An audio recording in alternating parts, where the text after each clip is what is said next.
Allahu Akbar, Allahu Akbar. Ada satu orang yang sangat jengkel sekali dengan Hamzah. Dan orang ini sebenarnya Jubair bin Mut'im. Ya. Jubair bin Mut'im ini punya paman terbunuh pada saat itu di Badr dan dibunuh oleh Hamzah.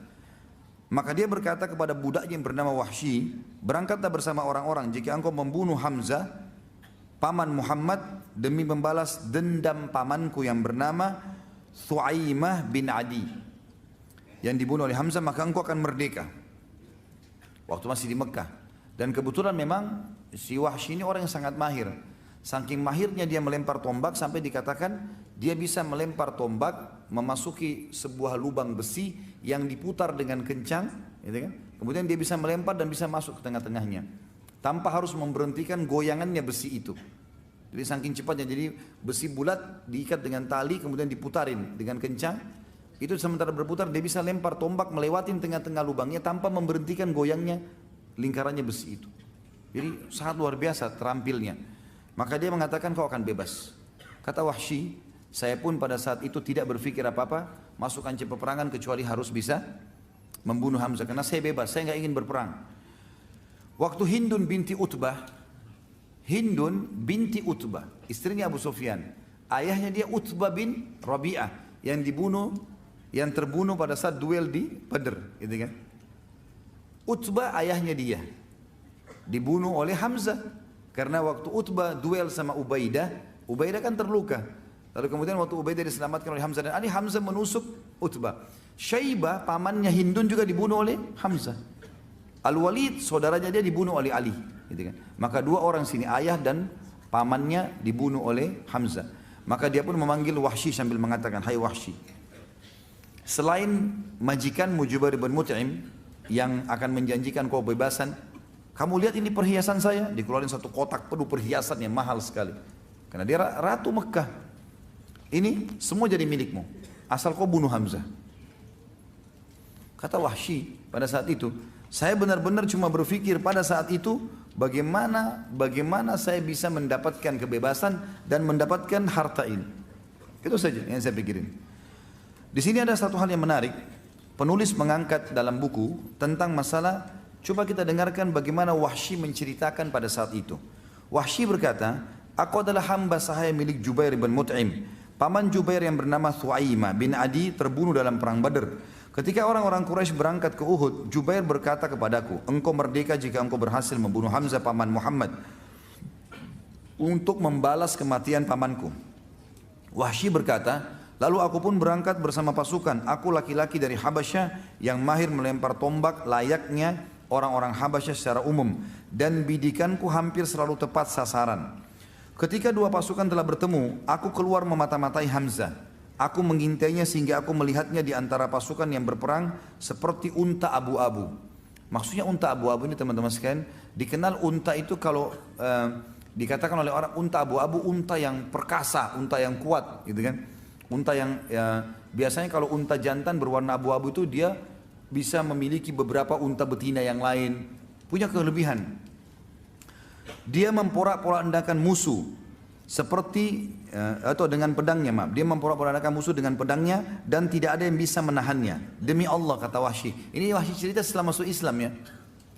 Dia mengatakan, demi Allah saat itu aku sedang mengincarnya dan menginginkannya. Aku bersembunyi di balik pohon atau batu agar dia mendekat kepadaku. Tiba-tiba Siba' bin Abdul Izzah mendahuluiku kepadanya. Ketika Hamzah melihatnya, dia berkata, mendekatlah wahai anak wanita tukang khitan, ya. Wahsy berkata, maka Hamzah menebasnya tepat di kepalanya. Jadi rupanya si Siba' bin Abdul Izzah ini ibunya itu tukang khitan di Mekah. Maka Hamzah ini kancah peperangan bisa diucapkan ya. Kalau di luar kancah peperangan kita nggak boleh nganggap remeh orang. Tapi di kancah peperangan dia menjatuhkan semangatnya si musuh.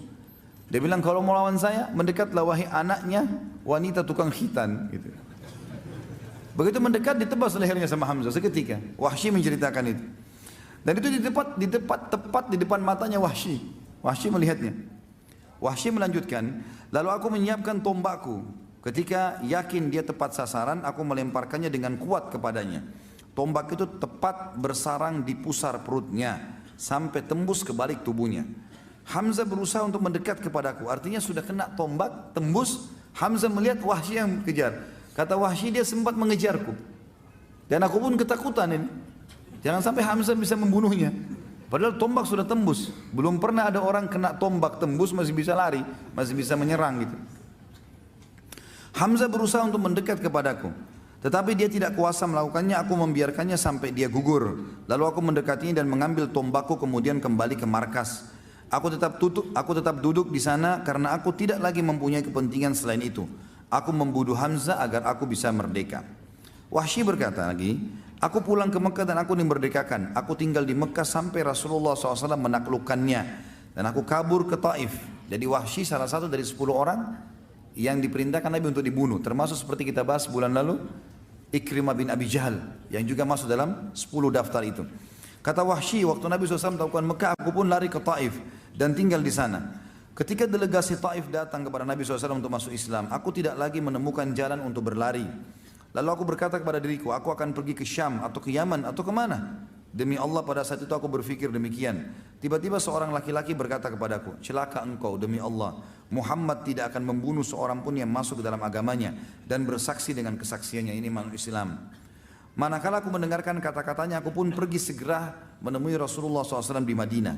Tidak ada yang mengejutkan beliau kecuali kehadiranku yang telah berdiri di hadapannya dan aku mengucapkan syahadat kebenaran. Ketika Nabi SAW melihatku, beliau mengasihkan, apakah engkau Wahsy?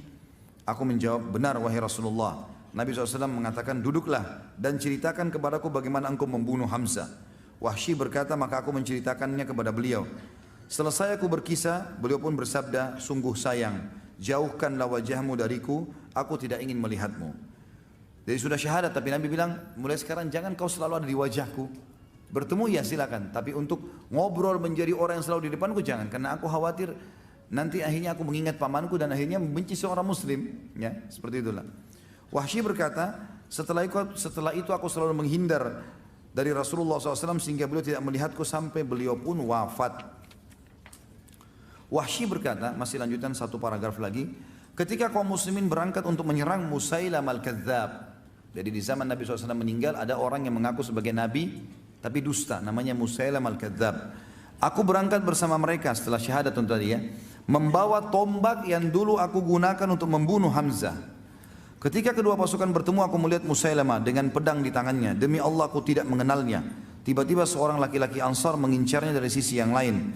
Masing-masing dari kami mengincarnya. Ketika pulang itu pun tiba, aku melepaskan tombakku dan menancap tepat di tubuhnya. Lalu orang Ansar itu melengkapinya dengan menebasnya dengan pedang. Hanya Allah yang mengetahui siapa dari kami yang membunuhnya. Jika aku yang membunuhnya, maka aku telah membunuh sebaik-baik orang setelah Rasulullah SAW, yaitu Hamzah. Dan aku juga telah membunuh seburuk-buruk orang, maksudnya adalah Musailamah al-Kadzab. Dan ini sanadnya kuat, disebutkan oleh Ibnu Hisham dalam kitab sirahnya, Ibnu Athir juga dalam Usudul Ghabah, dan Ibnu Abdul Bar juga dalam Al-Isti'ab, ya. Dan seterusnya ada beberapa orang yang menyebutkan masalah ini. Dalam riwayat lain teman-teman sekalian dikatakan Wahsy berkata, pada saat aku berusaha menombak Hamzah, maka aku ketakutan karena dikejar olehnya. Kemudian aku pun berusaha melemparnya dari jarak jauh. Sampai akhirnya tombak itu tersasarkan ke perutnya dan tembus ke belakang. Dia pun sempat mengejarku dan aku ketakutan jangan sampai Hamzah mendapatiku. Itu tambahan riwayat. Riwayat yang lain, riwayat juga tambahan di akhirnya mengatakan, aku pun pada saat itu gelisah semenjak Nabi SAW tidak mau melihat wajahku. Ya, artinya Wahsy untuk menghindar, ya. Maka dia mengatakan, aku merasa ini dosa yang sangat besar dan aku tidak bisa mengobatinya kecuali aku harus membunuh musuh Allah yang juga besar sehingga bisa mengobatinya. Maka pada saat terjadi perang melawan Musailamah al-Kadzab di zaman Abu Bakar radhiyallahu anhu, maka aku pun ikut dan aku pun mencari Musailamah al-Kadzab sampai aku melihatnya dan aku mempersiapkan tombakku yang aku gunakan untuk membunuh Hamzah dulu dan aku melemparkan di titik yang sama. Jadi dulu di perutnya, ini juga di perutnya, sampai tembus ke belakang, sebagaimana dulu Hamzah terbunuh. Kemudian aku mencabut tombakku dan aku pun mengatakan kalau aku membunuhnya, dan ada orang Ansar datang menebasnya dengan pedang. Maka aku mengatakan aku telah membunuh manusia yang paling buruk sebagai balasan telah membunuh manusia yang terbaik, maksudnya Hamzah. Seperti itulah riwayatnya.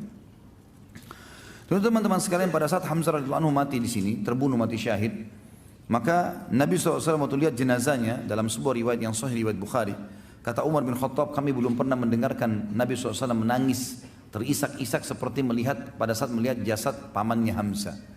Ternyata muslimin terdesak pada saat perang sudah mulai banyak yang kalah, maka muslimin terdesak dan Nabi SAW kita tahu dipukul oleh Ibnu Qami'ah, ya, sampai pelipis beliau berdarah alaihissalam, pipi beliau tertancap dengan besi, ya, sampai Abu Talha menarik dengan giginya, gitu kan. Talha bin Ubaidillah menarik dengan giginya, gitu kan, sampai giginya tanggal. Kemudian ada beberapa sahabat-sahabat yang membela Nabi SAW sampai akhirnya terdesak sekali karena pundak kanan dan pundak kiri Nabi dipukul oleh Ibnu Qami'ah. Ini sudah kita ceritakan pada saat menceritakan sahabat Nabi Mus'ab bin Umair radhiyallahu anhu. Ringkas cerita muslimin naik ke atas gunung dan akhirnya Abu Sufyan mengatakan, terjadi, tentu ada dialog di situ tapi yang jelas kita ringkaskan saja. Kata Abu Sufyan, telah terjadi mutilasi di pasukan kalian dan itu bukan saya yang perintahkan. Saya tidak larang, saya juga tidak perintahkan.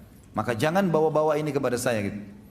Ternyata memang Hindun pada saat mendengarkan, melihat Wahsy mengatakan, hai Wahsy, di kancah peperangan, apa kau berhasil membunuh Hamzah? Dia bilang iya, berhasil.